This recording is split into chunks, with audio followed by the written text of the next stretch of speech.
Hello and welcome to Mediabrief.com. Today we have with us Mr. Ravi Kabra, co-founder of India's first ice pops brand, Skippi Ice Pops. Welcome to Mediabrief.com, Ravi. It's a pleasure to speak with you today. Thank you, Kajal. Thanks for having me. So before we start the conversation, Ravi, allow me to introduce you to my viewers. In a little over 3 years, Ravi and his co founder, who happens to be his lovely wife, Mrs. Anuja Kabra, have taken Skippy Ice Pops to over 20,000 retail outlets. Ravi, or shall I say the Kabras, they are dedicated to providing 100% natural flavors, colors, preservatives, and sweeteners. With a strong background in commodity trading and entrepreneurship, Ravi's expertise spans across various consumer products, including food and beverages.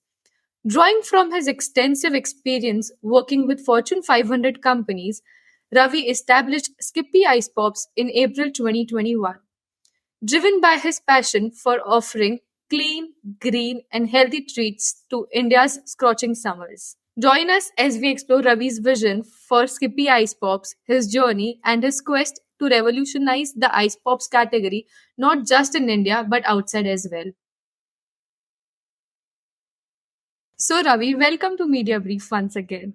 Thank you, Kajal. Tell us about the journey of Skippy Ice Pops from its inception to where it stands today. And what were the major milestones and challenges along the way? Yeah, thanks, Kajal. So, Skippy has been one of the favorites brands in the last couple of years, with a lot of consumers loving it the way we have developed it. And obviously, it comes with great values. Being 100% natural, we have ensured that our customers are always enjoying the product without having to worry about health conditions or without having to worry about having anything synthetic or artificial as such. We've created a lot of trust and faith with our consumers all this while. Uh, After 2021, in fact, the brand was supposed to get launched in 2020 February itself, but we all know COVID happened, the first wave. Everything went down for a lockdown, and so did our company. All that inventory and all the machinery that we had garnered had to be locked up in a warehouse for almost a year until we decided that in the second year we would want to come back and start Skippy all over again. Um, we did that, and the second wave happened, but eventually we saw that the second wave turned out to be in a good way for us in terms of business because a lot of people who were watching, say, IPL during those summers and who were having a lockdown decided to enjoy the ice popsicle while they were at home. So we actually saw the sales of ice pops increase during those days. And I think it was a great time for us to launch the product then. And 4 to 5 months later, we got onto Shark Tank. And obviously, everybody knows, a lot of people understand what happened after Shark Tank was eventually, a brand which became a national brand overnight. And since then, our journey has been a very exciting journey. I wouldn't say a roller coaster ride, but I would rather say a hike on Mount Everest. We've been gaining height every day, every inch.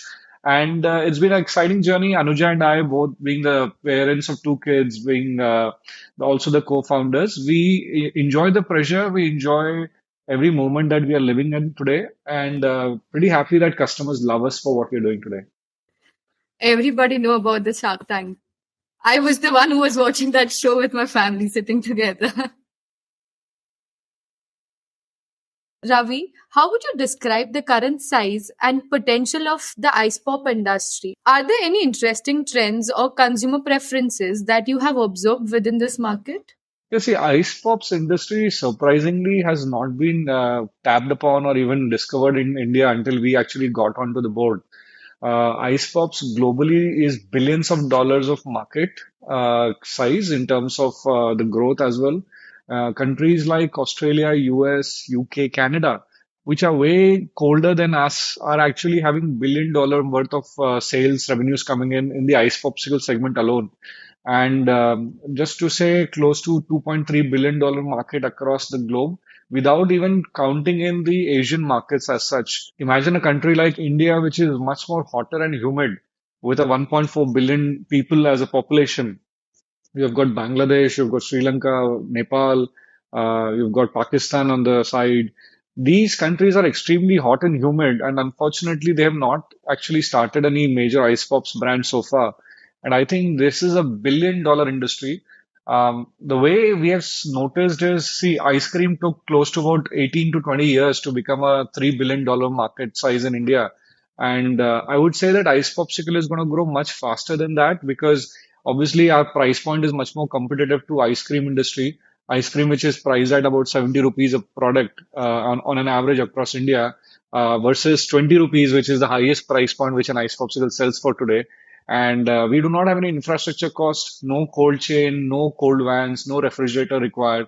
So even today, we are happy to see that our brand is being accepted in the most remotest parts of India. So I think it's going to be a big, big market move. We have introduced the ice pops, and I will not be surprised that in the next 6 to 7 years itself, this becomes more than $1 billion industry. That's fascinating.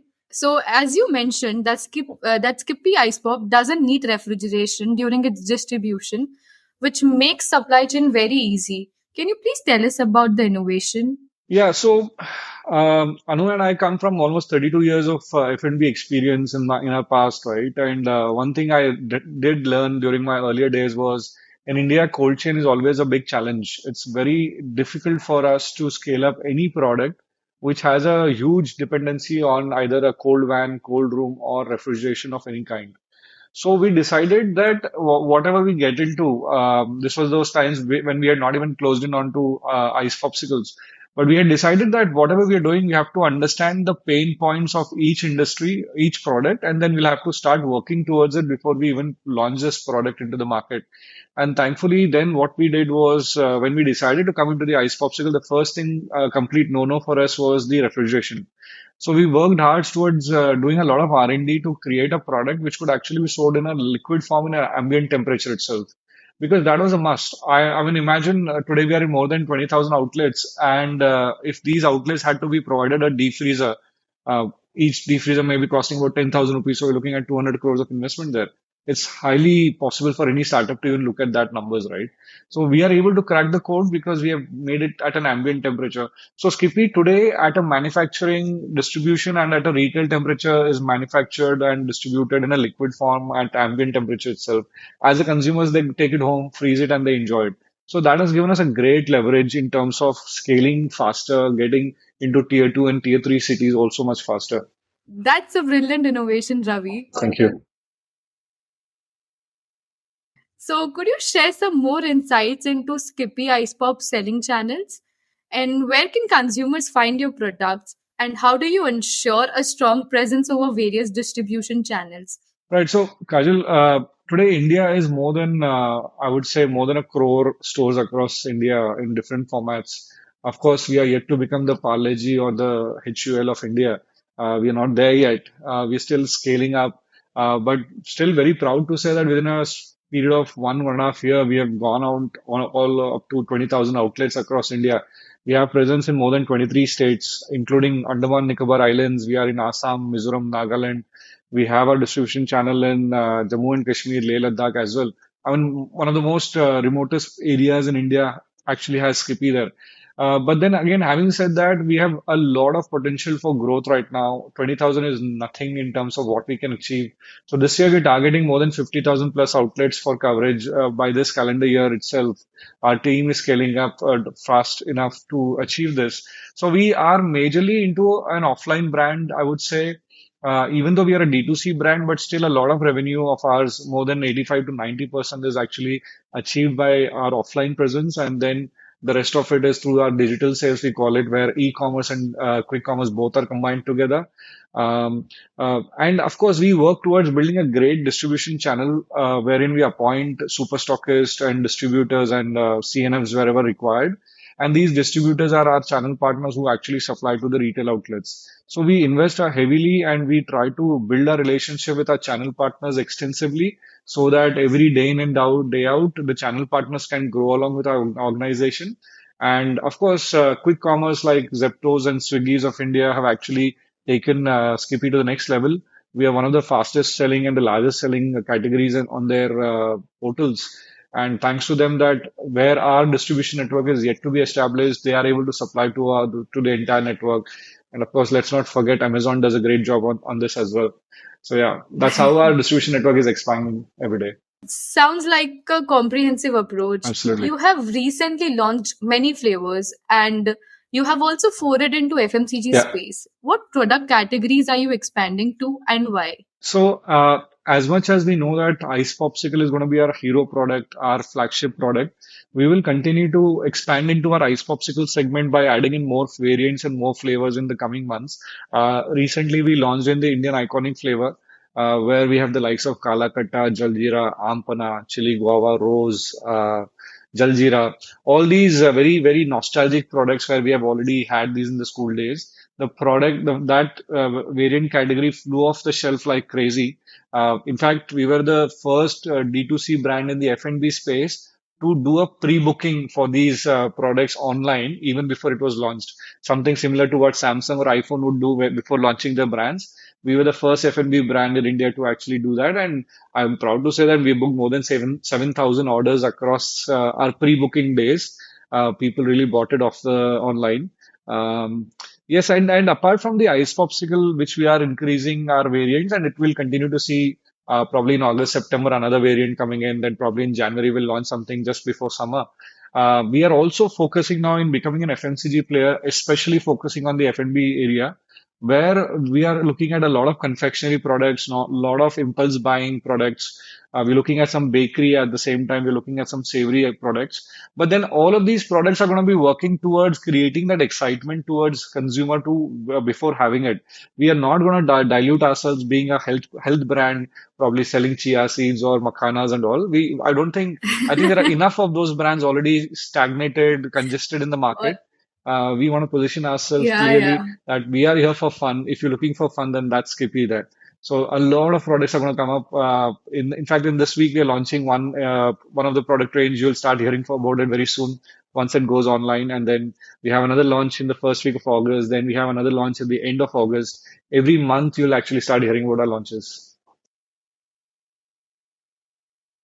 So, Ravi, what are your expansion plans, not just locally, but globally as well?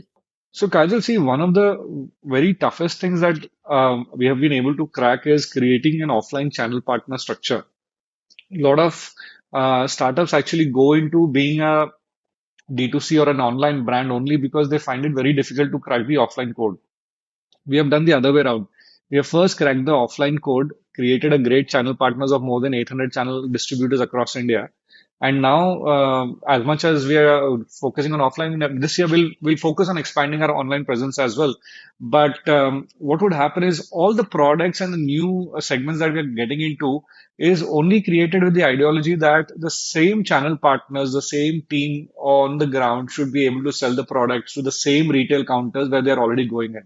We are aiming very seriously to increase the ticket value of our counters, ticket values of our distributors and our sales team, so that instead of say selling 10,000 bucks to a store, we would aim at selling 20,000 or 40,000 rupees worth of goods.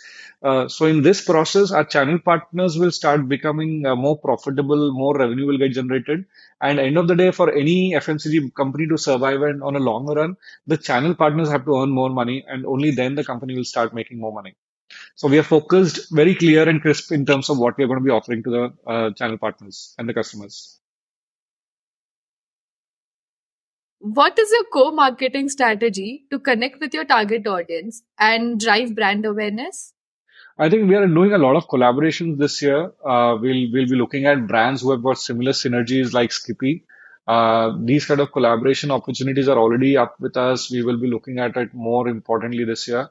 We're looking at going a little more on the digital front in terms of branding ourselves also. Now that multiple products are coming in, we will have a little bit of shift away from being a single product brand to being a multiple product portfolio brand. The message will go out much more clearer to the audience as well. And then our strategy is going to be, as much as we are going to be leveraging on offline, we'll also continue to increase our online branding exercise, because we found that a lot of consumers, they see the brand online. And then when they walk into a store and they see the brand sitting on the shelf there, they get excited that, okay, this is the same brand there. And the sales convert easily on an offline market as well. So whether it is online or offline, to be honest, it doesn't matter to me where the sales are coming in from, as long as the numbers are ticking. You have also been on the first season of Shark Tank. where you not only got an all shark deal but also gained a lot of recognition. How was your overall experience and how have you evolved as a brand from then till now? I think Shark Tank has been a great platform for us. I mean, any startup should look at Shark Tank very, very seriously because um, as a startup, we hardly had any funds, right? Even today, we're not like we are super rich or something, but we are always short on funds. And a platform like Shark Tank, which gives you a prime TV spot of 15 minutes on Sony TV, which is a national television network, it is an amazing opportunity for any startup. Whether you get funded or not, whether you make the most of it then or not, going on that television network itself gives you a lot of push after that. With us and many of the other brands who got funded on Shark Tank, I'll say that the journey has been super exciting because the launchpad was already set. Over the night, we suddenly became a national brand, like I was mentioning earlier.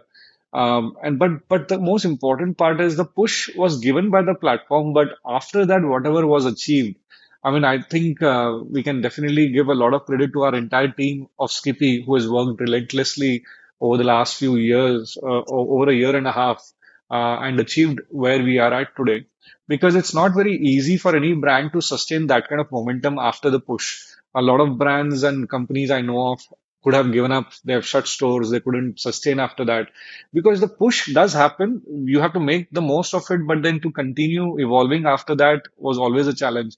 But yes, I'm proud to see that people recognize Skippy across India. People sometimes even recognize me and Anuja many times. They talk to us, they take pictures of us, which makes us feel very proud because at the end of the day, whatever we do is in the interest of the brand itself. And a brand becoming so popular in such a short time is extraordinary for us. We are pretty humbled with that, but at the same time, So like I true, tell my so team true. always, with great popularity comes great responsibility. We need to work towards making our customers happy. Lastly, is there anything else that you'd like to add? Look, Kajal, through your channel, I think if people out here there are looking to get into a startup or probably want to start something of their own immediately, or have already got something on board and they're working towards it, I will give you an honest confession. Getting into a startup, being a startup is definitely exciting, but at the same time, it is too over glorified at some point. I would say it is a journey, very, very lonely as an entrepreneur, as a founder, we need to be very, very strong-minded. We need to have the clear vision about what we want to achieve. And I think we should all be prepared for the worst to happen, that in case if things don't work out, what's going to happen? We should not shy away from saying that, okay, we failed, because failure is inevitable. Everyone has had their shares of failures. Even I had it, Anuja had it. As long as you're determined that whatever you're doing is something which is acceptable to the customers, you're doing something great at whatever you're offering as a service or a product, one needs to keep pushing. But let's not underestimate the struggle, the pressure, the efforts that an entrepreneur has to go through, at least for a period of 3 to 5 years before they come to a very stable position. But hats off to all the entrepreneurs who are building great brands and great products out there because as one being myself, I understand it's a great efforts everyone needs to put in. My team has been growing every day from pre-Shark Tank of 14 people to close to about 400 today. The kind of efforts that we put in, day out is too much of pressure, I would say. But as long as the consumers enjoy what we offer, what you guys offer, we should keep going and do all the hard work. It's definitely worth it. Just don't fall for the glorified things that people show online or offline. It's not that simple. I tell this to people that if you do not like your job and if you want to do a startup, don't do it. Rather find a different job. That's better off. But don't get into a startup just for the sake of it. You need to have a very clear mission. You need to be half mad, without which it's going to be a very tough journey. Just be determined and keep pushing forward. It's real, absolutely real. Absolutely real. We work much more than a 9 to 5 job. People believe that we're going to be your own bosses. Nothing like that. You're going to be the boss, but unfortunately, you'll have to work 10 times harder than what you were doing in your jobs. Lovely, lovely. Finally, you have achieved what you wanted. And much more to achieve, to be honest, Kajal. We are way moving forward. Our new product launches are going to take us at least 3 to 4 times to what we have achieved in the past. I'm not going to be surprised if Skippy turns out to be one of the most popular FMCG brands in the coming years, with multiple 10 to 15 products to offer. competing with the likes of some big players as well. Lovely, Ravi. Thank you so much for your insights. We wish you all the best with Skippy Ice Absolutely, Pops. Kajal. Thanks a lot for having me on the show, and all the best to you viewers. Happy to connect with them anytime. Take care. That was Ravi Kabra, co founder of Skippi Ice Pops. Indeed, an engaging discussion filled with valuable insights. Thanks for joining us today. Until we meet again for another captivating conversation. Till then, take care, stay safe, and bye bye.